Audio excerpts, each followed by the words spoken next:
सावध राहा. सावध राहा. वाढदिवसाच्या हार्दिक शुभेच्छा पप्पाजी. बोलायला भरपूर काही आहेत.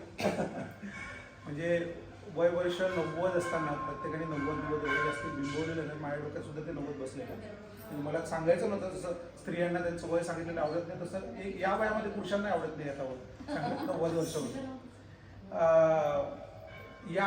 या वयात सुद्धा म्हणजे ज्या पद्धतीने जनरेशन्स घडत आहेत आता नवीन ओल्ड जनरेशन्स न्यू जनरेशनला ओल्ड जनरेशनबद्दल असणारं प्रेम किती हे सगळ्यांना माहिती आहे. त्याच्यामध्ये तुम्हाला एवढं प्रेम मिळतंय आणि तुम्ही या वयात सुद्धा प्रत्येकांना हवे असाल त्यापेक्षा जास्ती कौतुक नाही प्रत्येकांना. म्हणजे माझा संबंध तर फार मागच्या 15 वर्षापासूनच आहे तुमच्याशी. पण अजूनही मला वाटतं की हो अरे पप्पाजी आजी येत आहेत खरं छान.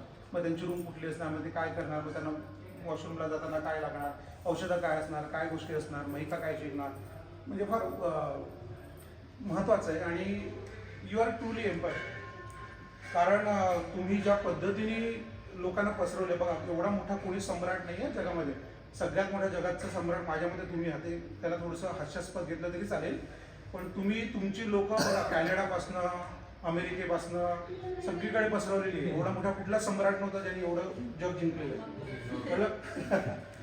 आणि असा सम्राट असताना त्याच्यासोबत त्याची एम्प्रेस जी असते म्हणजे त्याला मराठी काय म्हणतात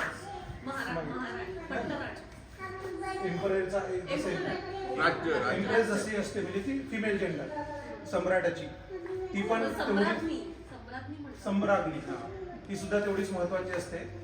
आणि जसे तुम्ही लकी आहात त्या भेटल्या तसे त्या पण अतिशय लकी आहेत तुम्ही भेटलात म्हणून. आणि आम्ही जसे सगळे लकी आहोत तुम्ही सगळे आमच्यासोबत आहात आणि एवढ्या वर्षापासून आमच्यावर संस्कार करतात तसे डेफिनेटली येणारी जनरेशनसुद्धा तुम्हाला तेवढंच लकी ठरवेल असं मला वाटतं. थँक्यू.